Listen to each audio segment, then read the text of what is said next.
இப்போ எத்தனை பேர் சந்தோஷமாக இருக்கிறீங்க? ஆண்டோடைய வார்த்தைக்குள்ளே போகலாமா?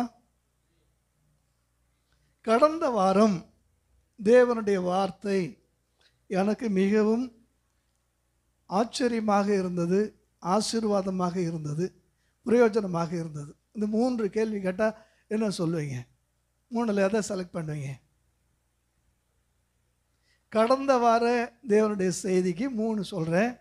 ஆச்சரியமாக இருந்தது, ஆசீர்வாதமாக இருந்தது, பிரயோஜனமாக இருந்தது. 3ல் எதை நீங்கள் செலக்ட் பண்ணுவீங்க?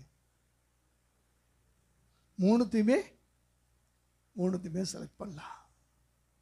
ஒன்று சொல்கிறேன், அநேக சமயத்தில் தேவனுடைய வார்த்தையை கேட்டு ஆச்சரியப்படக்கூடிய நாம ஆசீர்வதிக்கப்படுவதில்லை. ஆச்சரியப்படுத்தக்கூடிய தேவனுடைய வார்த்தை நம்முடைய வாழ்க்கையை ஆக்கிரமிப்பு செய்வதில்லை, நம்முடைய வாழ்க்கையை ஆளுகை செய்வதில்லை. காரணம், ஆச்சரியப்பட்டு போகிறதுக்கு தான் முயற்சி பண்ணுறோமே ஒழிய. மோசேயை கவனிச்சு பாருங்க, சின்ன உதாரணம். மோசேக்கு ஒரு நாள் திடீர்னு ஒரு காட்சி, முச்செடி என்ன செய்து ஆச்சரியப்படுறான், அற்புதமான காட்சின்னு சொல்கிறான். சொல்லிட்டு ஓடினானா, நான் கிட்ட போய் அந்த அற்புத காட்சியை பார்ப்பேன். அப்போ ஆச்சரியப்படக்கூடிய அந்த வார்த்தை வரும்போது நான் அந்த வார்த்தை கிட்ட போவேன், அந்த வார்த்தைக்குள்ளே போவேன், அந்த வார்த்தையை வாழ்க்கையில் நானும் வாழ்ந்து பார்க்க ஆசைப்படுவேன் அப்படின்னு சொல்லி வரணுமா இல்லையா? அல்லேலூயா. கடந்த வாரம் ஆண்டவருடைய வார்த்தையில் எனக்கு மிகப்பெரிய ஆசீர்வாதமான காரியம் என்னென்னா, இன்றைக்கி போன வாரம் கொடுத்த அந்த செய்தியிலேருந்து தான் நான் என்ன செய்ய போகிறேன். வியாதியிலே சுகத்தை அறிக்கை பண்ணுகிறோம், வியாதியிலே சுகத்தை அறிக்கை பண்ணுகிறோம். பலவீனத்தில் என்னை பலப்படுத்துகிற கிறிஸ்து என்று சொல்லி தேவனுடைய பலனை அறிக்கை பண்ணுகிறோம். வறுமையிலும் தரித்திரத்திலும் ஆசீர்வாதத்தையும் செழிப்பையும் என்ன செய்கிறோம்? அறிக்கை பண்ணுகிறோம். உண்டா இல்லையா? ஆனால் சில வேளை பாவத்தில் தவறி விழும்போது நீங்கள் எதை அறிக்கை பண்ணுறீங்க? நான் ரொம்ப ஸ்பீடாக பேசலை, ரொம்ப சுலவாக ரகசியமாக பேசுகிறேன். பாவம் செய்து விட்ட சூழ்நிலையிலே நீங்கள் எதை அறிக்கை பண்ணுகிறீர்கள்? ஆண்டவரே, என் பாவத்தை, என் பாவம், நான் பாவம் செஞ்சுட்டேன், நான் பாவி ஆண்டவரே, நான் பாவி ஆண்டவரே, என் பாவத்தை மன்னியும் சொல்கிறோம். சரியா தப்பா? இது சரி இல்லையா? போன வாரம் செய்தி கேட்டிருந்தா எதை சரின்னு சொல்லுவீங்களா? சொல்ல மாட்டீங்க. இங்கே தான் ஒரு பெரிய தேவனுடைய ரகசியத்தை தேவன் நமக்கு வைத்திருக்கிறார். பழைய ஏற்பாட்டிலே பாவம் செய்ததானே தாவீது சங்கீதம் 51 சொல்கிறாரு, உடைய சமூகத்திலேருந்து என்னை தள்ளி விடாதரும், உடைய பிரசன்னத்திலேருந்து என்னை தள்ளி விட்டுறாதீங்க, உடைய ஆவியை என்னை விட்டு விலக்கிடாதீங்க சொல்கிறாரா இல்லையா? இப்பொழுது தேவனுடைய நீதியை நீங்கள் அறிக்கை செய்ய வேண்டும். எதை அறிக்கை செய்யணும்? உங்கள்கிட்ட பலன் இல்லாதப்ப தேவனுடைய பலனை, உங்கள்கிட்ட ஆசீர்வாதம் இல்லாதப்ப தேவனுடைய ஆசீர்வாதத்தை, உங்கள்கிட்ட சுகம் இல்லாதப்ப தேவனுடைய சுகத்தெல்லாம் நீங்கள் கேட்குற நீங்கள், உங்கள்கிட்ட நீதி இல்லாத பொழுது, பாவத்தில் நீங்கள் விழுந்து விட்ட போது எதை கேட்கணும்? அல்ல சொல்லுங்க, கேட்கணுமா இல்லையா? தேவன் தம்முடைய நீதியினாலே உங்களை நீதிமானாக மாற்றி இருக்கிறார். உங்கள் சுய நீதி அழுக்கான கந்தையாக இருக்கிறது. என்னதான் நீங்கள் சுயநீதியில் முட்டி மோதனா கூட சன்மார்க்கன் என்ற அந்த நிலை தாண்டி நீதிமான் என்ற அந்த உன்னதமான நிலைக்கு உங்களால் ஒருபோதும் வர முடியாது. உண்டா இல்லையா? என்கிட்ட நீங்கள் பேசுனீங்கன்னா நான் இன்னும் உங்களுக்கு சிறப்பாக சொல்லுவேன். இப்போ நீங்கள் எதை அறிக்கை பண்ணணும்? தேவ நீதியை அறிக்கை பண்ணணும். நீங்கள் இன்னொரு வசனத்தை, ஆவியானவர் பாவத்தை குறித்தும் நீதியை குறித்தும் நியாய தீர்ப்பை குறித்து கண்டித்து உணர்த்துவாரா அப்படின்ற ஒரு வார்த்தை.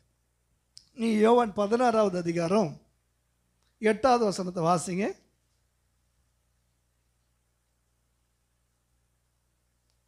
எல்லாரும் பைபிளை கையில் எடுத்துங்க. யோவான் 16:8. அவர் வந்து பாவத்தை குறித்தும் நியாய தீர்ப்பை குறித்தும், இது ஒட்டு மொத்தமாக 3 ஒரே இடத்துல வர்றதுனால பிரித்து பார்க்க நமக்கு முடியல. எல்லாத்தையும் ஒன்று சேர்த்து நம்ம என்ன செய்கிறோம், ஒன்றா சேர்த்து பார்க்குறோம். இதை பிரித்து பார்க்குறதுக்கு போன வாரம் நமக்கு வெளிச்சம் கிடச்சிது. வாசிப்பார் 9ஆம் வசனம். அவர்கள் என்னை விசுவாசியாதபடினால், யாரு? உலகம் எங்கே இருக்கு? உலகத்தார் ஆண்டவர் விசுவாசிக்கல, அதனால் அவங்களுக்கு பாவத்தை குறித்து அவர் என்ன செய்கிறாரா, உணர்த்துறாரு. அடுத்த வசனம். இனிமே நீங்கள் என்னை காண மாட்டீங்க, ஆனால் நான் என் பிதாவிடத்துக்கு போகிறேன். இப்போ என் சமாதானத்தை வைத்து போகிறது மாத்திரம் இல்லை, என்னுடைய நீதியை உங்களுக்காக நான் என்ன செய்கிறேன், வைத்து போகிறேன். அல்லேலூயா. இப்போ நீதி யாருக்கு இருக்கு? உங்களுக்காக எல்லாவற்றையும் செய்து முடிச்சுட்டு, உங்களுக்காக பாவ பிராயச்சித்தம் எல்லாம் கொடுத்து தீர்த்துட்டு, இப்போ நீதியை உங்கள்கிட்ட நான் என்ன செய்கிறேன், வச்சுட்டு போகிறேன். இப்போ நீதி யாருக்கு? உலகத்துக்கு பாவம், உங்களுக்கு நீதி, உலகத்தின் அதிபதிக்கு நியாய தீர்ப்பு. அடுத்த வசனத்தை வாசிங்க.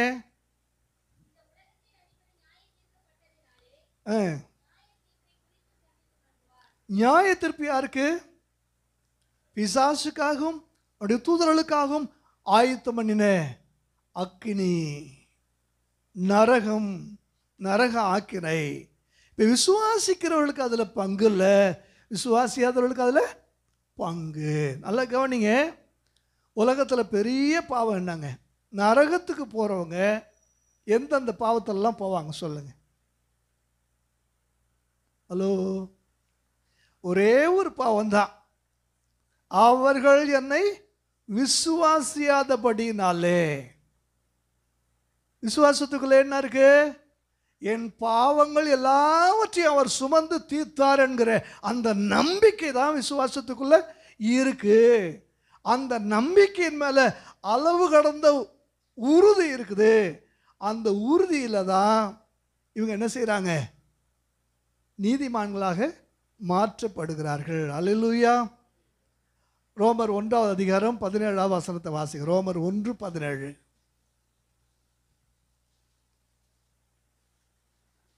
தெளிவாக புரிந்து வாசிங்க.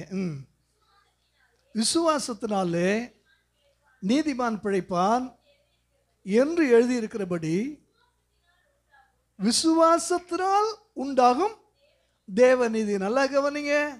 இயேசு என் பாவத்துக்காக மரித்தார் என்று சொல்லி விசுவாசிக்கும் போது உங்களை தேவனுடைய நீதி மூடுகிறது. உடனே நீங்கள் கடந்த கால சிருஷ்டி அல்ல, ஒருவன் கிறிஸ்துவுக்குள் இருந்தால் புது சிருஷ்டியாக இருக்கிறான். கடந்த கால பாவி அல்ல, ஒருவன் கிறிஸ்துவுக்குள் இருந்தால் நிகழ்கால நீதிமானாக மாறிவிடுகிறான். கரங்களை தட்டி கர்த்தரை மகிமைப்படுத்துவோமா? புரியலன்னா டக்குன்னு எனக்கு கை தூக்குங்க, நான் இன்னும் புரியுற மாதிரி சொல்கிறேன். இப்போ விசுவாசத்தினால என்ன உண்டாகுதா? தேவனுடைய நீதி. அடுத்து வாசிங்க. இந்த விசுவாசம் எங்கிருந்து வருது? விசுவாசத்திற்கென்று விசுவாசத்திற்கென்று சுவிசேஷத்தினால என்ன செய்து, என்ன வெளிப்படுத்தப்பட்டிருக்கு? இந்த சுவிசேஷம், இந்த சுவிசேஷத்தில் ஒரு மகிமையான பிரகாசம் இருக்குது. இந்த சுவிசேஷத்தில் நீங்கள் கிரகித்து கொள்ள முடியாத ஏராளமான ரகசியமான ஆசீர்வாதங்கள் நிறைந்திருக்கிறது. இந்த பிரகாசத்தை நீங்கள் பார்த்து விடாதபடிக்கு உங்களுடைய மனதை பிரபஞ்சத்தின் அதிபதி என்ன செஞ்சிட்டா? குருடாக்கிட்டான். இந்த விசுவாசம் எங்கிருந்து வருதான்? சுவிசேஷத்துக்குள்ள இருந்து தான் விசுவாசம். இந்த சுவிசேஷத்தை நீங்க கேட்க கேட்க உங்களுக்குள்ள என்ன வருது? விசுவாசம் வருது. அல்லேலூயா. இந்த சுவிசேஷத்தை யார் பேசுறா? பரிசுத்த ஆவியானவர் இறங்கி வருகிறார். 120 பேர் அபிஷேகம் பண்ணப்படுகிறார்கள். அதில் ஒருவன் பேதுரு எழுந்து பரிசுத்த ஆவியானவரால் நிரப்பப்பட்டவனாய் ஆவியானவர் பேசுகிறத அவன் என்ன செய்கிறான்? பேசுகிறான். அப்பொழுது வெளிப்பட்டதான அந்த சுவிசேஷத்தினாலே 3000 பேருக்குள்ளே இந்த விசுவாசம் உண்டானது. இந்த விசுவாசத்தினாலே 3000 பேர் அன்றைக்கு நீதிமான்களாக மாற்றப்பட்டார்கள். அந்த 3000 பேரை கொண்டுதான் சபையானது ஸ்தாபிக்கப்பட்டது. கரங்களை தட்டி கர்த்தரை மகிமைப்படுத்துவோமா? 2 கொரிந்தியர் 4வது அதிகாரம் 4வது வசனத்தை ஒரு வாசிக்கலாம். 2 கொரிந்தியர் 4:4. தேவனுடைய சாயலாய் இருக்கிற கிறிஸ்துவின் மகிமையான சுவிசேஷத்தின் ஒளி அவிசுவாசிகளாகிய அவர்களுக்கு பிரகாசமாய் இராதபடி பிரபஞ்சத்தின் தேவனானவன் அவருடைய மனதை குருடாக்குனதுனால தான் பிரபஞ்சத்தின் அதிபதி அவங்க கண்ணுக்கு எப்படி தெரியுறா? தேவனா தெரியுறா. அவர்கள் வயிறு, அவர்கள் தேவன், அவர்கள் வயிறு. வாசிச்சிருக்குமா இல்லையா? எதுக்காக வாழ்ந்துட்டு இருக்கிறீங்க? அவிசுவாசி சொல்லுவான், ஒரு ஜான் வயிற்றுக்காக வாழ்ந்துட்டு இருக்கிறோம். எதுக்காக வாழ்ந்துட்டு இருக்கிறாங்களா? ஒரு ஜான் வயிற்றுக்காக வாழ்ந்துட்டு இருக்கிறாங்களா? அவர்கள் வயிறு பிரபஞ்சத்தின் தேவன். யோசிச்சு பாருங்க. ஏன்னா அவிசுவாசியாளுடைய அவளுடைய கண்களுக்கு அது என்ன செய்யல? பிரகாசமாக தெரியல. அப்படியே ஆப்போசிட்டாக சொல்லுங்க, விசுவாசிகளுடைய கண்களுக்கு அது எப்படி தெரியுதா? பிரகாசமாக தெரியுது. எப்படி தெரியும்? அவங்க கண்ணு வேற, உங்கள் கண்ணு வேறையா? நல்லா கவனிங்க. ஒரு மனுஷனை தேவன் ரட்சிப்புக்குள்ளே கொண்டு வரும்போது அவனுக்குள்ளே என்னெல்லாம் மாற்றுறார் அப்படின்றத நான் உங்களுக்கு சொல்கிறேன். என்னெல்லாம் மாற்றுறாருன்னு சொல்கிறேன், வாசித்து பாருங்கள். எசேக்கியேல் 11வது அதிகாரம் 29வது வசனம். எசேக்கியேல் 11:29 வாசிங்க.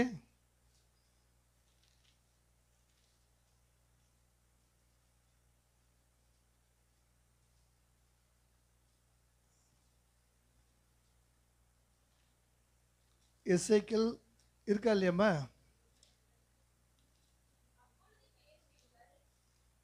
ஒரே நிமிஷம். எசேக்கியேல் 11வது அதிகாரம் 19வது வசனம் வாசிங்கம்மா. அவர்கள் என் கட்டளைகளின்படி நடந்து என் நியாயங்களை கை கொண்டு அவைகளின்படி செய்ய ஏக இருதயத்தை தந்து அவர்கள் உள்ளத்தில் புதிய ஆவியை கொடுத்து கல்லான இருதயத்தை எடுத்து போட்டு அருளுவேன். அவர்கள் என் ஜனங்களாக இருப்பார்கள். கவனிங்க, பெந்தகோஸ்தே நாளிலே சபை ஸ்தாபிக்கப்பட்ட அந்த நாளிலே நடந்ததை தான் இங்கே திருக்கு தரிசனமாக ஆண்டவர் சொல்லியிருக்கிறார். எதை எடுத்து போடுறாரா? நல்லா கவனிங்க. ஏக இருதயத்தை தந்து. என்ன அர்த்தம்? அவர்கள் எல்லாரும் ஒரு மனதோடு ஒரு இடத்துல என்ன செஞ்சாங்க? கூடி வந்தாங்க. ஏக இருதயம். 2வது, புதிய ஆவியை கொடுத்து பரிசுத்த ஆவியானவர் இறங்கி வருகிறார். அவர் இறங்கி வந்த உடனே என்ன ஆயிடுச்சு? ஏற்கனவே இருந்த இருதயத்தை தூக்கி போட்டுட்டு வேற ஒரு இருதயத்தை வச்சுட்டாரு. அல்லேலூயா. ஆக ஒரு மனுஷன் ரட்சிக்கப்படும் போது அவனுக்குள்ள என்ன செய்யுது? இருதயம் மாற்றப்படுகிறது. இருதயம் மாற்றப்படும் போது எண்ணங்களும் சிந்தனைகளும் என்ன செய்யப்படுது?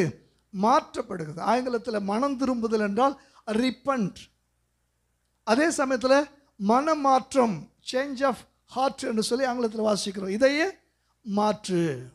ஒரு இதய மாற்று நடக்குது. சரி, இருதயத்தை எடுத்துட்டார். 2வது நீங்கள் வாசித்து பாருங்கள். எபேசியர் 1வது அதிகாரம் 19வது வசனம். எபேசியர் 1:19.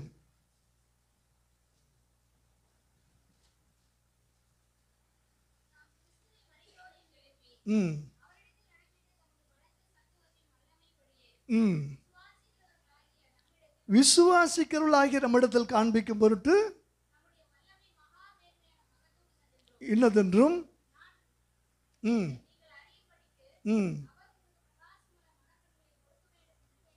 அல்லகவனிங்க. பிரபஞ்சத்தின் அதிபதி அவிசுவாசிகளுடைய கண்களுக்கு தேவனாக தெரிகிறான். காரணம், அவங்களுக்கு பழைய மனக்கண் தான் இருக்குது. அந்த மனக்கண்ணை வச்சு அவங்க அறிஞ்சிடாதபடிக்கு அதை என்ன செஞ்சிட்டான்? குருடாக்கிட்டான். ஒரு கிறிஸ்துவுக்குள்ளே வரும்போது ஆண்டவர் நமக்கு என்ன செய்கிறாரா? இதயத்தை மாற்றுறது மட்டும் இல்லை, உள்ளான மனக்கண்களை என்ன செய்கிறாரா? புதுசாக. எப்படிப்பட்ட மனக்கண்ணா? பிரகாசமுள்ள மனக்கண். இப்போ நம்ம ஒரு பொருளை பார்க்குறதுக்கும் பிறந்த குழந்தை ஒரு பொருளை பார்க்குறதுக்கு எப்படி இருக்குது? ஒரு ஒரு வயசு குழந்தைக்கு அந்த கண் பார்வை எவ்வளோ கூர்மையாக இருக்கும்ல. யோசிச்சு பாருங்கள். இன்றைக்கி நம்ம கண்ணுக்கு மேலே ஒரு பாலாடை போல் ஒரு பாலை நீங்கள் காய்ச்சி வச்சுட்டு ஒரு 5 நிமிஷம் விட்டு பாருங்கள், மேலே என்ன இருக்கும்? ஒரு ஆடை இருப்பது போல் இந்த கேட்ராக்ட் நம்முடைய கண்களை மூடி இந்த பார்வையை வயதுக்கேற்ற மாதிரி என்ன செஞ்சுருக்குது? குறைச்சிட்டே இருக்குது. ஆனால் ஒரு கிறிஸ்துக்குள்ளே வரும்போது கண்ணையே தூக்கிட்டு வேறு கண்ணை ஆண்டவர் என்ன பண்ணுறாரா? கொடுக்குறாரு. ரோமர் 12வது அதிகாரம் 2வது வசனம். ரோமர் 12:2. சாப்டர் 12. தேவனுடைய நன்மையும் பிரியமும் இன்னதென்று பகுத்தறியத்தக்கதாக உங்கள் மனம் புதிதாகிறதுனால நீங்கள் என்ன செய்யணும்? ஆமாம். இப்போ மனசை எப்படி கொடுத்துட்றாரா? இப்போ மனம் திரும்பின உங்களுக்குள்ள அதுக்கு போட்டு வேறு மனசு என்ன செய்கிறாரா? புதுசாக. இப்போ சில பொருளுக்கு வாரண்டி கேரண்டி இருக்குது, பார்த்துருக்குறீங்களா? உதாரணத்துக்கு ஒரு டிவி வாங்கும்போது உங்களுக்கு வாரண்டி கொடுத்தா என்ன செய்வாங்க? ரிப்பேர் பண்ணி தருவாங்க, சேஞ்செலாம் பண்ணி தர மாட்டாங்க. கேரண்டி இருந்தால் தான் மாற்றி தருவாங்க. புரியுதா? இந்த காலத்திலலாம் தேர்தலில் கூட மோடி கேரண்டி அந்த இதெல்லாம் சொல்லிட்டு இருக்கிறாங்க. நான் ஒன்றும் சொல்கிறேன், ரட்சிக்கப்படுகிறவங்களுக்கு புது இருதயம் கேரண்டி, புதிய மனக்கண்கள் கேரண்டி, புதிய மனசும் கேரண்டி. உங்கள் மனம் புதிதாகிறதுனால நீங்கள் என்ன செய்யுங்க? மறுரூபமாகுங்கள். கவனிங்க. இப்போ எத்தனை பேர் ரட்சிக்கப்பட்டீங்க? தைரியமாக கை தூக்குங்க. எத்தனை பேர் ரட்சிக்கப்பட்டீங்க? இப்போ மறுரூபம் ஆயிட்டீங்களா? மறுரூபம் ஆயிட்டீங்களா? ரட்சிக்கப்படுறதுக்கு முன்னாடி இருந்த அழகு இப்போ வேறு மாதிரி, கருப்பாக இருந்தவங்க சிவப்பாயிட்டீங்க, குள்ளமாக இருந்தவங்க உயரமாயிட்டீங்க. சொல்லுங்கள், அப்படி ஏதாவது நிகழ்ந்திருக்கா? சரீரத்தில் ஏதாவது மாற்றம் நிகழ்ந்திருக்கா? ஆனால் மனதுக்கு ஒரு உருமாற்றம், மனதுக்கு ஒரு மறுரூபம். ரூபம்னாலே என்ன செய்யணும்? அது எப்படி மாறுது? உதாரணத்துக்கு, நான் ரட்சிப்புக்குள்ளே வரத்துக்கு முன்னாடி தீமை செய்கிறது என்னுடைய இயல்பு. ஆனால் நான் ரட்சிக்கப்பட்ட பிற்பாடு அந்த மனசு புதுசாக மாறிட்டதுனால இப்போ தீமைக்கு பதிலாக நான் இப்போ என்ன செய்ய ஆரம்பிக்கிறேன்? என்னுடைய செயல்களிலே ஏற்படுகிறதான ஒரு மாற்றம். இது சரீரத்தில் ஏற்படக்கூடிய உருமாற்றம் அல்ல, என்னுடைய செயல்களுக்குள்ளே உருமாற்றம். கோபம் வந்தால் அன்னைக்கு நான் என்ன செய்வேன்? எதையாவது ஒன்று. ஆனால் இன்னைக்கு கோபம் வரும்போது யோசிக்கிறேன், அதே சமயத்தில் சாந்த குணமுள்ளவனாக இருக்க என்ன செய்கிறேன்? அல்லேலூயா. அப்படியே ஆப்போசிட். தீமை செய்ய ஆசைப்பட்டனா இப்போ நன்மை செய்கிறேன், பாவம் செய்து பாவியாக இருந்தனா இப்பொழுது நீதிமானாக இருக்கிறதுனால நீதி செய்கிறேன். புரியுதா உங்களுக்கு? இப்போ என்னுடைய செயல்களுக்கு என்ன கிடைக்குது? ஒரு உருமாற்றம் கிடைக்குது. இப்போ என்னெல்லாம் மாற்றப்பட்டிருக்கு சொல்லுங்கள்? ரட்சிக்கப்பட்ட ஒருத்தவங்களுக்கு இருதயம் மாற்றப்பட்டிருக்கு. 2வது மனக்கண்கள் மாற்றப்பட்டிருக்கு. 3வது மனசே மாற்றப்பட்டிருக்கு. அல்லேலூயா சொல்லுவோமா? ஹல்லேலூயா. இப்போ தான் நான் ஒன்று சொல்கிறேன். போன வாரம் ஜோசுவா சொல்லும்போது ரட்சிப்புக்கு யார் பொறுப்பு? உங்களுடைய ரட்சிப்புக்கு யார் பொறுப்பு? நல்ல ஒரு கேள்வி. முடிவு பரையும் நிலச்சிருந்தா தான் நீ என்ன செய்யப்படுவ? ரட்சிக்கப்படுவ. அப்படின்றப்ப ஒட்டுமொத்தமான பொறுப்பு யார் மேலே இருக்கு? சொல்லுங்கள், நம்ம மேலே தானே இருக்கு. அது சரியா? வசனம் சொல்லுகிறது, வாசித்து பாருங்க. 1 பேதுரு 2வது அதிகாரம் 3வது வசனம்.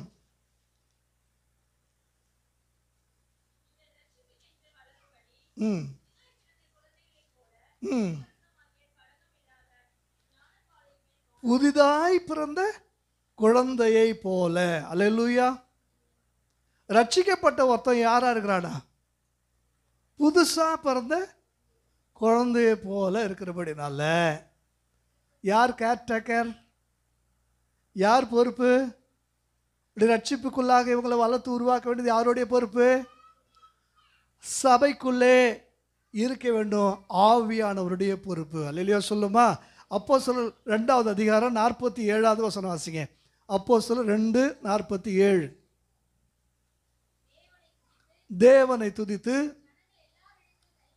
ஜனங்கள் எல்லாரிடத்திலும் தயவு பெற்றிருந்தார்கள், ரட்சிக்கப்படுகிறவளை கர்த்தர் அனுதினமும் சபையிலே.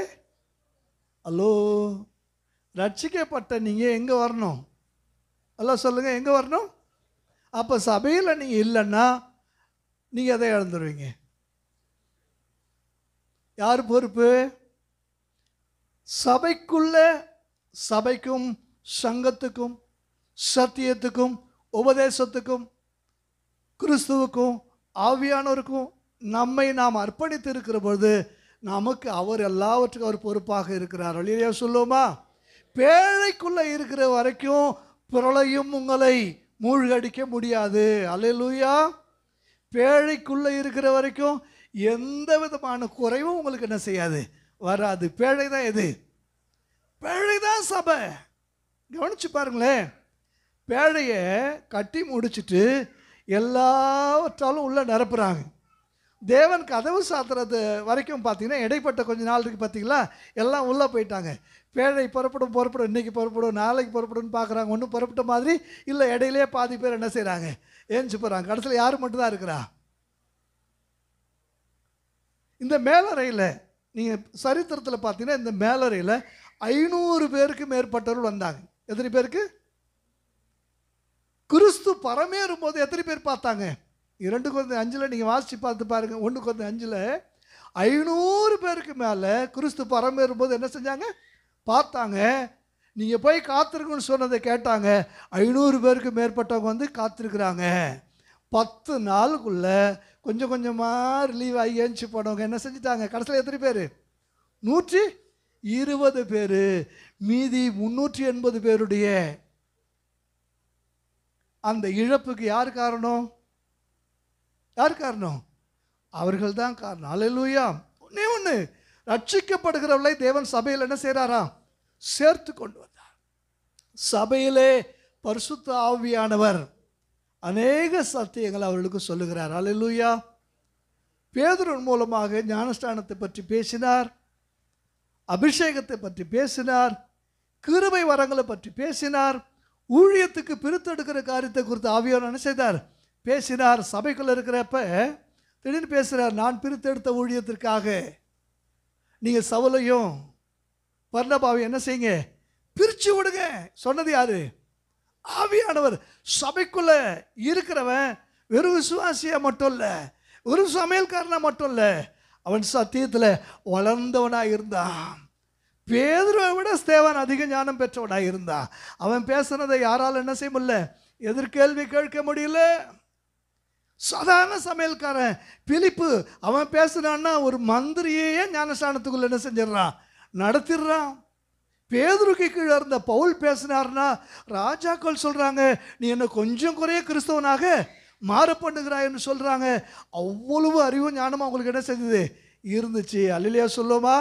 ஆக சபைக்குள்ள சத்தியத்தை அதிகமாக கேட்குறாங்க. ஆண்டவர் போக சொல்லும் போது ஊழியத்துக்கு என்ன செய்கிறாங்க? புறப்பட்டு போகிறாங்க. அல்லேலூயா. சபை சிதறடிக்கப்பட்ட பொழுது புறப்பட்டு போனவங்க எங்கும் திருந்து சுவிசேஷத்தை பிரசங்கித்தாங்க. பேதுரு மட்டும் இல்லை, அத்தனை விசுவாசிகளும். அல்லேலூயா சொல்லுவோமா? நீங்கள் நான் சொல்கிறேன், நம்ம சபையில் இருக்கிறவங்களெல்லாம் நான் சாதாரணமான விசுவாசியை பார்க்கல. ஒவ்வொருவரையும் தேவனுடைய ஊழியர்களாக, எங்கே போனாலும் தேவனுடைய வார்த்தையை பிரசங்கிக்கிறவர்களாக, ஆண்டவரை ஆராதிக்கிறவர்களாக, தேவனை உயர்த்தி பிடிக்கிறவர்களாக இருக்க வேண்டும். அதற்காக தான் நீங்கள் எங்கே இருக்கணும்? சபைக்குள்ளே இருக்கணும். இல்லையா சொல்லுவோமா?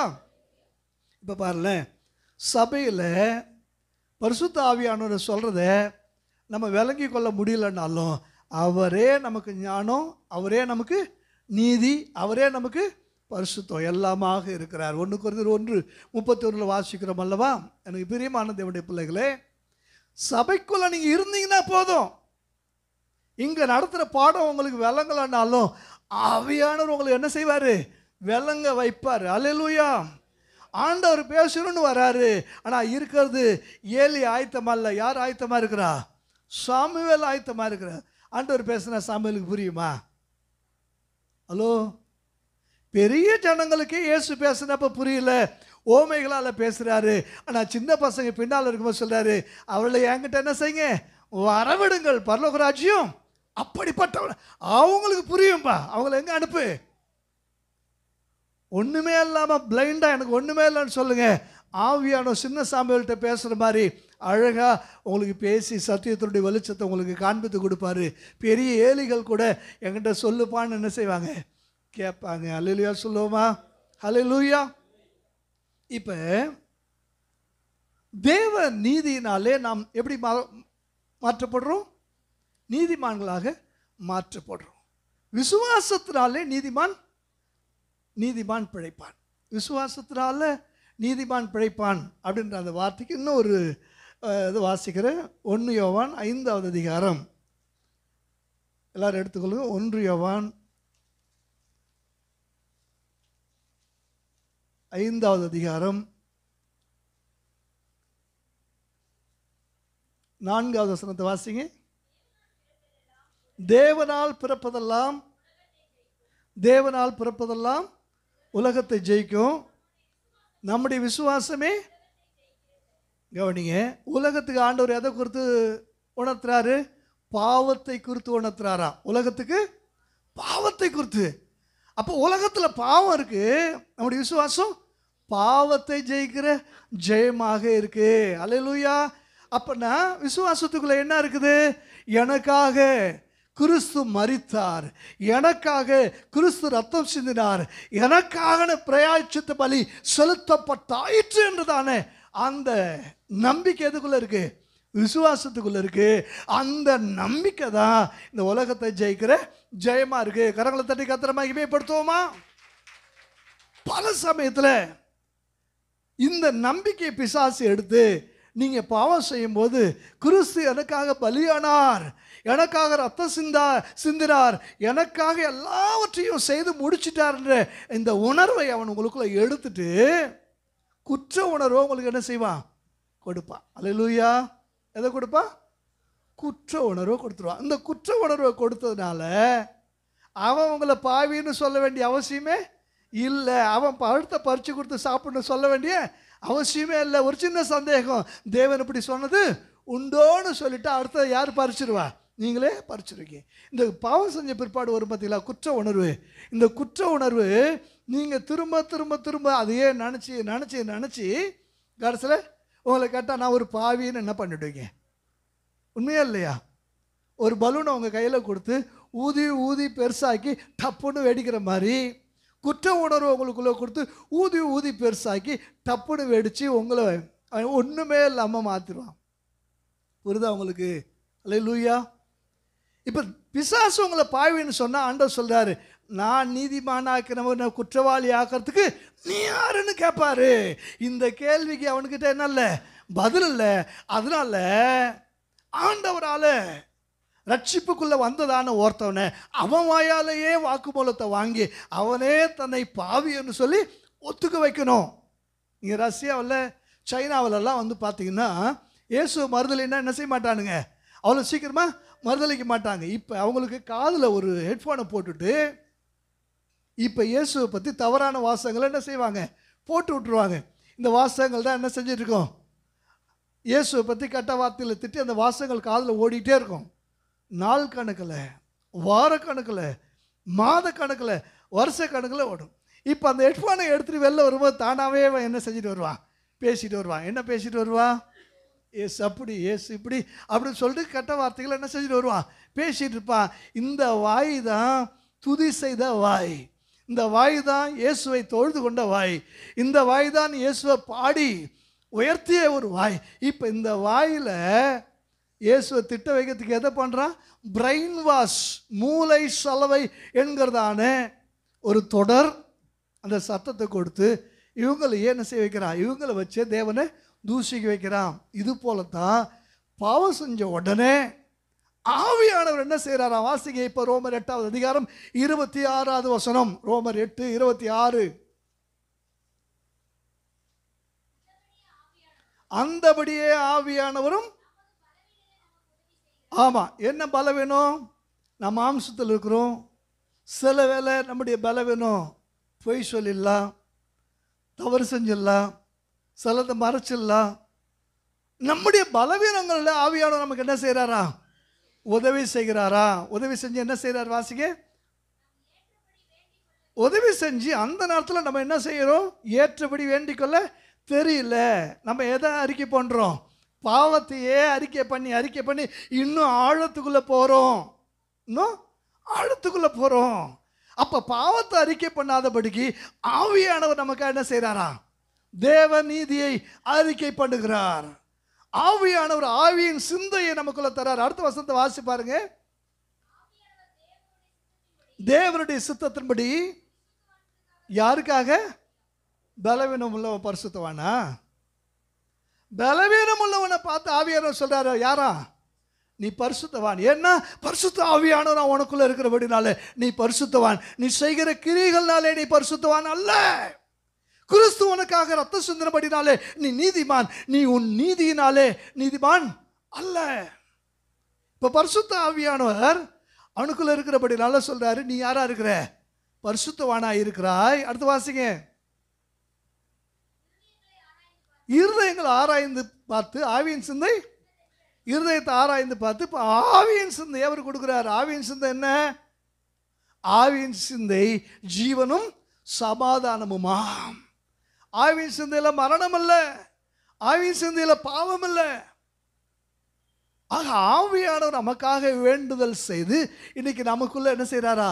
பரிசுத்தத்தையும் நீதியையும் ஞாபகப்படுத்தி நினைவுபடுத்தி. சில நம்ம வேண்டிக் கொள்றதுக்கு சரியான வார்த்தை நம்முடைய வாயில் வரதில்லை. அதனால நம்மளை பேச விடாதபடிக்கு நம்முடைய வாக்குகளை தாண்டி பரிசுத்த ஆவியானவர் பெருமூச்சோடு நமக்கு என்ன செய்கிறாரா? வேண்டுதல் செய்கிறாரா? அல்லேலூயா. அப்போ ஆவியானவர் கடைசியில் என்ன செய்கிறாரு? நீ சாதாரணமான ஆள் இல்லைப்பா, நீ கிறிஸ்துவனுடைய குடும்பத்தில் நீ யாரு? கிறிஸ்து மூத்த சகோதரன். நீ யாரு? இளைய சகோதரன். கிறிஸ்து உன்னை முன்குறித்து இருக்கிறாரு, கிறிஸ்து உன்னை தெரிந்து கொண்டு இருக்கிறாரு, கிறிஸ்து உன்னை அழைத்திருக்கிறாரு, கிறிஸ்து உன்னை நீதிமானாக்கி இருக்கிறாரு, கிறிஸ்து உன்னை மகிமைப்படுத்தி இருக்கிறாரு. திரும்ப திரும்ப ஆவியானவனுக்கு சொல்லி தேவ நீதினாலே நீ நிறைந்திருக்கும்படி உன்னை நீதிமான் என்று சொல்லிட்டே இருக்கிறாரு. ஐயோ, ஆவியானவர் அப்படி சொல்லிட்டு இருந்தாலும் இன்னொரு பக்கம் என்னுடைய குற்ற உணர்வு என்னை கொல்லுதே, நான் என்ன செய்வேன்? அப்ப சொல்றாரு, தேவன் உன்னை நீதிமானாக்கி இருக்கும்போது இன்னொரு ஒன்று குற்றவாளின்னு சொன்னது யார்? நீ நிர்வாணியாயிருக்கிறாய் என்று உனக்கு சொன்னவன் யார்? எனக்கு முன்னே இருக்க வேண்டிய உன்னை ஒளிய வைத்தது யார்? புரியுதா உங்களுக்கு? அப்ப ஆவியானவர் உங்களை பரிசுத்தமாக்கி நீதிமானாக தேவ சமூகத்தில் மகிமைப்படுத்தி மாசற்றவளாக நிறுத்த வல்லமை உள்ளவராக இருக்கிறார். கரங்களை தட்டி கத்திர மகிமைப்படுத்துவோமா? அல்லேலூயா. மீண்டும் சொல்றேன், ரட்சிப்பு எப்படி வருது? எபேசியர் 2வது அதிகாரம் 8வது வசனத்தை வாசிங்க. கிருபையினாலே விசுவாசத்தை கொண்டு ரட்சிக்கப்பட்டீர்கள், இது உங்களால் உண்டானதல்ல, இது தேவனுடைய ஈவு. இப்போ சொல்லுங்க, ரட்சிப்புக்கு 2 காரியம் தேவை. என்ன தேவை? கிருபையும். கிருபை எங்கேருந்து வருது? தேவனத்துலேருந்து வருது. விசுவாசம் எங்கேருந்து வரணும்? விசுவாசம் நீங்கள் சுவிசேஷத்துக்குள்ளே எனக்காக தேவன் இவ்வளோ பெரிய காரியத்தை செஞ்சாரா அப்படின்றத நீங்கள் விசுவாசிக்கும் போது உங்களுக்குள்ள இப்போ என்ன வருது? ரட்சிப்பு வருது. இப்போ தேவன் உங்கள்கிட்ட பழைய ஏற்பாடு போல கிரியைகளை கேட்கவில்லை. நீ பாவம் செஞ்சிட்ட, நீ பலி கொடுன்னு சொல்லி என்ன செய்யல? கேட்கல. நீ பாவம் செஞ்சிட்ட, கிறிஸ்து உனக்காக பாவ பிரயச்சித்த பலியாக தம்மை கொடுத்தார், உனக்காக ரத்தம் சிந்தப்பட்டு விட்டது என்ற விசுவாசத்தை மட்டும்தான் அவற்றை எதிர்பார்க்கிறார். அல்லேலூயா. அவர் பலிகளை அல்ல, ஸ்தோத்திர பலிகளை கேட்கிறார். அவர் கிரியைகளை அல்ல, விசுவாசத்தை என்ன செய்கிறாரு? கேட்கிறார். விசுவாசம்னா என்ன? எபிரேயர் 11:1 வாசிங்க. எபிரேயர் 11:1. விசுவாசமானது நம்பப்படுகிறவைகளின் உறுதியும். என்ன கவனிங்க, ஒரு காலத்துலலாம் எப்பயும் நம்ம வெளியில் போகும்போது பர்ஸ் வச்சுருப்போம், இல்லை காசு பணம் கையில் என்ன செஞ்சுருப்போம்? வச்சுருப்போம். உண்டா இல்லையா? பஸ்ஸுக்கு டிக்கெட் எடுக்கிறதுக்கு காசு, கடைக்கு போனால் டீ குடிக்க காசு, ஷாப்பிங் காசுன்னு பணமாக எடுத்துகிட்டு போவோம். இன்றைக்கி பணமாக எடுத்துகிட்டு போகிறோமா? ஃபோன்பே, ஜிபே, யூபிஐ, ஸ்கேன் பே என்னெல்லாம் வந்திருக்கு. கொஞ்சம் யோசிச்சு பாருங்கள். எதுவுமே இப்போ பணத்தை கண்ணால் பார்க்கவும் இல்லை, கையால் தொட்டு எண்ணி தொகையிடுகிறதும் இல்லை. பணம் இருக்குது அப்படின்னு இப்போ நீங்கள் எதுவுமே இல்லாமல் எதை எடுத்துகிட்டு போகிறீங்க? ஃபோனை கையில் எடுத்துகிட்டு போகிறீங்க. டீ குடிச்சிட்டு நீங்கள் என்ன செய்கிறீங்க? 10 ரூபா அனுப்புகிறீங்க. ஷாப்பிங் பண்ணிவிட்டு அல்லது பெட்ரோல் போட்டுட்டு உடனே என்ன செய்கிறீங்க? அனுப்புகிறீங்களா இல்லையா? சொல்லுங்கள். நம்பப்படுகிறவர்கள் அக்கௌண்ட்டில் எனக்கு பணம் இருக்குன்னு சொல்லி நம்பி உறுதியாக போய் நீங்கள் இதை என்ன செய்கிறீங்கல்ல, அது கிரியை செய்தா? இதுவே பல சமயங்களில் இதில் மிகப்பெரிய குறைபாடு இருக்குது. என்ன குறைபாடு? நான் இப்போ ஒரு டீ குடிச்சிட்டேங்க, இப்போ சர்வர் டவுன். இல்லை, நான் காருக்கு பெட்ரோல் போட்டேன், இப்போ சர்வர் டவுன். என்கிட்ட கையில் காசு இல்லை. இப்போ அங்கே ஸ்கேன் ஆகி அவனுக்கு பே பண்ணால் மட்டும்தான் இப்போ நான் என்ன செய்ய முடியும்? போக முடியும். அர்ஜெண்ட்டாக நான் ஒரு இடத்துக்கு என்ன செய்யணும்? போகணும். சார், வந்த பிற்பாடு போங்க, காரை ஓரமாக எடுத்துங்க, சாவியை கொடுதுங்க, வைங்க. டீ குடிச்சிட்டிங்களே, உட்காருங்க. கொஞ்சம் நேரம் உள்ளே போய் கிளாஸ் கழுவி என்ன செய்யுங்க? உண்டா இல்லையா? ஹலோ, குறைபாடு உள்ள ஒன்றையே நிறைவாக நம்பி ஒன்றும் இல்லாமல் தைரியமாக கைவீசம்மா கைவீசு அப்பெல்லாம் என்ன செய்கிறோம்? போகிறோமா இல்லையா? ஆனால் நிறைவான ஒன்றை வாசிச்சு பாருங்க. யூதா 24வது வசனம்.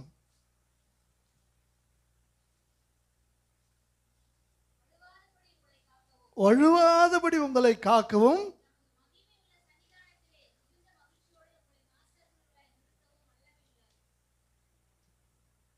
வழுவாதபடிக்கு. சர்வர் டவுனே கிடையாதுப்பா, மாசற்றவளா நீங்கள் விசுவாசிக்கக்கூடிய உங்களை ஒருபோதும் நான் வழுவ விட மாட்டேன்.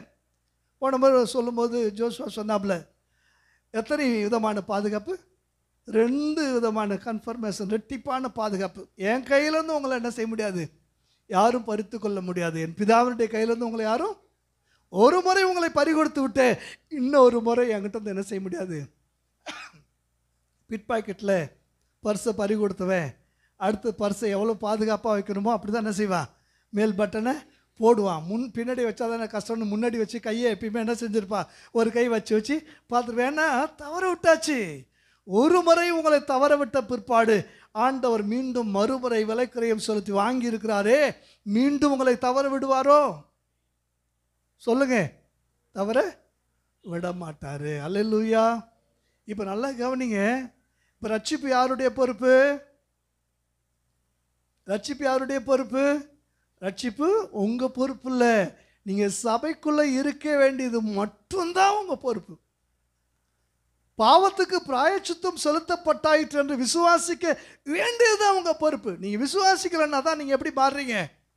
அவர்கள் விசுவாசியாதபடினாலே பாவத்தை குறித்து, இன்றைக்கு நீங்கள் செஞ்ச பாவத்தை குறித்தும் அதற்கு பிற்பாடு வரக்கூடிய குற்ற உணர்வு குறித்து நீங்கள் யோசிச்சுட்டே இருக்கும்போது ஒன்று தெரிஞ்சுங்க, உங்களுக்குள்ள விசுவாசத்துக்கு பதிலாக அவிசுவாசம் உள்ளே வந்துடுது. அப்போ பிரபஞ்சத்தின் அதிபதி உங்களுக்கு தேவனா மாறிடுவா. உங்கள் மனக்கண்ணை டோட்டலாக க்ளோஸ் பண்ணுவா.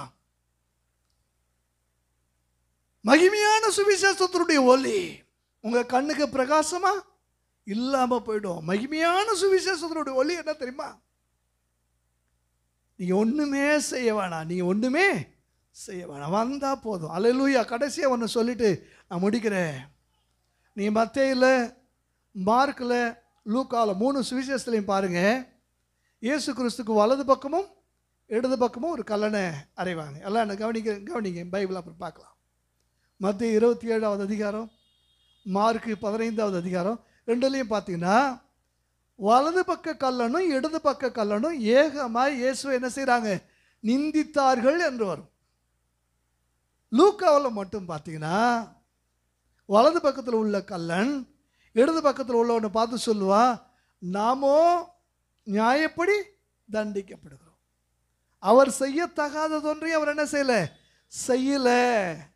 அவரை அநியாயமாக என்ன செய்கிறாங்க? தண்டிக்கிறாங்க அப்படின்னு சொல்லி மற்றவனுக்கு சொல்லிட்டு அவரை ஆண்டவரேன்னு சொல்கிறான். கீழே நின்ன எல்லாரும் அவரை எப்படி பார்க்குறாங்க? குற்றவாளிகளில் ஒருவனாக பார்க்கிறார்கள். கீழே நின்றவர்கள் கூட தூசித்து, நீ இறங்கி வா, உன்னை ரட்சித்துக்கொள், முடிஞ்ச யாரை ரட்சி, எங்களையும் எல்லாரும் அவரை குற்றவாளியா பார்க்குற இடத்துல இந்த வலதுபுற கல்லன் அவரை ஆண்டவராக பார்க்கிறார். ஆண்டவர் என்று சொல்லி விசுவாசிக்கிறார். அந்த ஒரு இமைப்பொழுது விசுவாசம் இன்றைக்கே என்னுடனே பரதீசில் இருப்பாய் என்ற ஒரு இடமாற்றத்தை, ஒரு நித்திய வாழ்வை அவனுக்கு தந்ததே ஒரு இமைப்பொழுது விசுவாசம். அல்லேலூயா. அப்ப நீ யோசிப்பீங்க, அப்ப மத்தேயு சொன்னது பொய்யா, மார்க்கு சொன்னது பொய்யா? மத்தேயு சொன்னது உண்மை, மார்க்கு சொன்னது உண்மை. காலையிலேருந்து சாயங்காலம் வரைக்கும் சிலுவையில் 3 பேர் பக்கத்தில் அறையப்பட்டிருக்காங்க, ட்ராவல் பண்ணிட்டு இருக்கிறாங்க. இவன் பார்க்குறான், வந்த உடனே எல்லாரும் போல இவனும் தூசிச்சான். நேரம் ஆக ஆக இயேசுனுடைய முகத்தை அவன் பார்த்து கொண்டே இருக்கிறான். அந்த முகத்தில் ஒரு பிரகாசம். அவரை பற்றி ஏன் அவரை சிலுவையில் அறைஞ்சாங்கன்னு சொல்லி விசாரிக்கிறான். தெரிய வருது, அவரை காட்டி கொடுத்துட்டாங்க. அவர் நன்மை செய்ததுனாலே தீங்கு அனுபவிக்கிறார். அவர் சிலுவையில் அறையப்பட்டதுக்கு என்ன காரணம்னு சொல்லி பார்க்கிறான். தகாததொன்றி அவர் என்ன செய்யல. பிளாத்து கை கழுவுனதை கேள்விப்படுறா, எல்லாம் நடந்ததெல்லாம் பார்க்குறான். இப்போ ஒன்று நல்லா தெரியுது, இவர் மனிதனே அல்ல. இந்த நேரத்தில் கூட பிதாவே தாங்கள் செய்கிறது என்னதென்று அறியாமல் செய்கிறார் என்று சொல்லி நமக்காக வேண்டுதல் செய்கிறாரே, இவர் மனிதனாயிருக்க வாய்ப்பே இல்லை என்று ஒரு மனம் திரும்புதல், ஒரு மனம் மாறுதல் அந்த இடத்துல வருது. ஒரு செகண்ட்ல ஒரு விசுவாசம். அவர் யார் இல்லை மனுஷன், அவர் தேவன். அவர் தேவன்.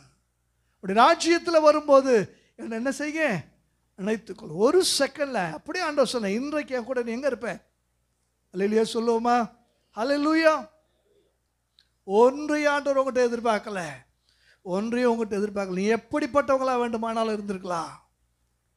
ரட்சிப்பு தேவனுடையது, ரட்சிக்கிறது அவருடைய பொறுப்பு.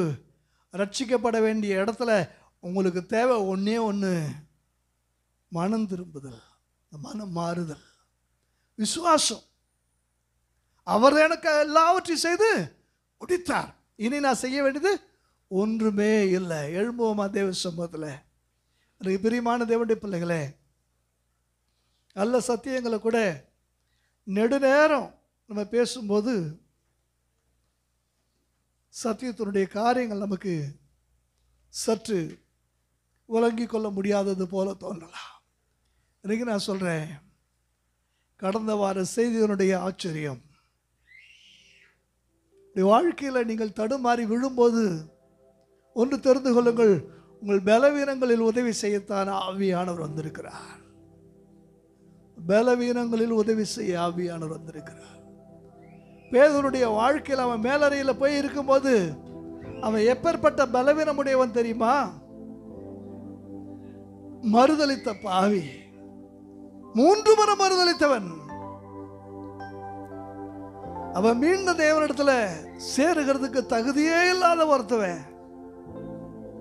அவனுடைய பலவீனங்களில் ஆவியானவர் இறங்கி வந்தார் அல்லவா? பிரதான அப்போஸ்தலனாக அவனை நிலைநிறுத்தி அவனை கொண்டு சபையை ஆண்டவர் ஸ்தாபித்தார் அல்லவா? எனக்கு பிரியமான தேவனுடைய பிள்ளைகளே, உடைய பலவீனங்களிலே உதவி செய்ய ஒருவர் இருக்கிறார் என்று நீங்கள் அறியாத பட்சத்திலே யூதாசை போல நீங்கள் தூரமாய் சென்று அவர் உங்களுக்காக வைத்திருக்கிற ரட்சிப்பை நீங்க இழந்து போயிடுவீங்க. யூதாசுடைய காரியம் என்ன? என் பலவீனம், என் பாவம், என் குற்றம் நான் காட்டி கொடுத்துட்டேன். எனக்காக உதவி செய்ய ஆவியானவர் ஒருவர் இருக்கிறார் என்பதை அவன் அறியாதவனாய் இருந்தபடினாலே அவனுடைய மனக்கண்களை பிரபஞ்சத்தின் தேவனானவன் குருடாக்கினபடினாலே அவன் தேவனை விட்டு, தேவன் அவனுக்காக வைத்திருந்த அந்த ரட்சிப்பை விட்டு தூரமாய் போயிட்டான். இன்னைக்கு ஒன்று சொல்றேன், பலவீனங்களிலே உதவி செய்ய ஆவியானவர் இருக்கிறார். சில சமயத்தில் நான் எதை அறிக்கை பண்றது? ஆண்டவரே, உமக்கு முன்னே நான் இப்படி இருக்கிறேன், உன் சமூகத்தில் வர தகுதியற்றவனாய் ஆதாமி ஏவாளையும் போலடா ஒளித்து கொண்டு இருக்கிறேன். யார் உனக்கு அப்படி சொன்னவன்? நான் அல்லவா உன்னை நீதிமானாக்கிறது, வா வெளியே. ஆவியானவருடைய பலவீனங்களிலே உனக்கு உதவி செய்து பரிசுத்தவான்களுக்காக வேண்டுதல் செய்கிறது போல உனக்காக வேண்டுதல் செய்து உன்னை நீதிமானாக்கி உன்னை மகிமைப்படுத்தி மாசற்றவளாய் தேவ சன்னிதானத்தில் உன்னை கொண்டு போய் நிறுத்துகிறார். கரங்களை ஆண்டவருக்கிறாரா உயர்த்துவோமா? Thank you Jesus. நன்றியோடு மை ஸ்தோத்திரிக்கிறோம். ஆளுகை செய்யும் ஆவியானவரே, பலியாய் தந்தே பரிசுத்தமானவரே, ஆளுகை செய்யும் ஆவியானவரே, பலியாய் தந்தே பரிசுத்தமானவரே,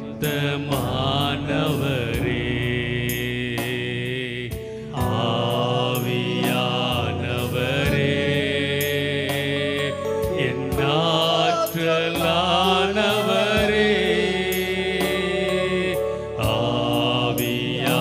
ஆவியானவரே, என் ஆற்றலானவரே,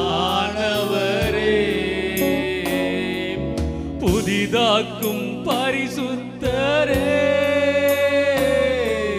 புதுப்படைப்பாய் மாற்றுமையா, என்னை புதிதாக்கும் பரிசுத்தரே, புதுப்படைப்பாய் மாற்றுமையா, உடைத்துவிடும் ஒரு மாற்றும், என்னை உடைத்துவிடும் ஒரு மாற்றும், பண்படுத்தும் பயன்படுத்தும், பண்படுத்தும் பயன்படுத்தும், ஆளுகை செய்யும் ஆவியானவரே, பலியாய் தந்தே பரிசுத்தமானவரே,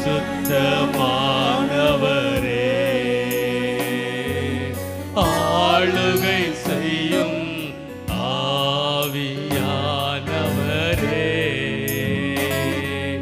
பலியாய் தந்தே பரிசுத்தமானவரே,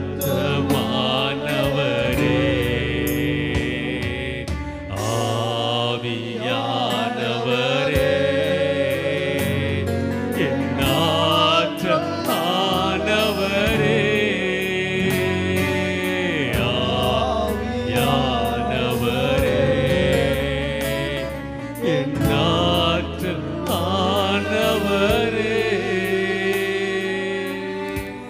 ஆண்டவருடைய வார்த்தைகளுக்காக நன்றி சொல்லி எல்லாரும் கரங்களை தட்டி கர்த்தரை மகிமைப்படுத்துவோம்.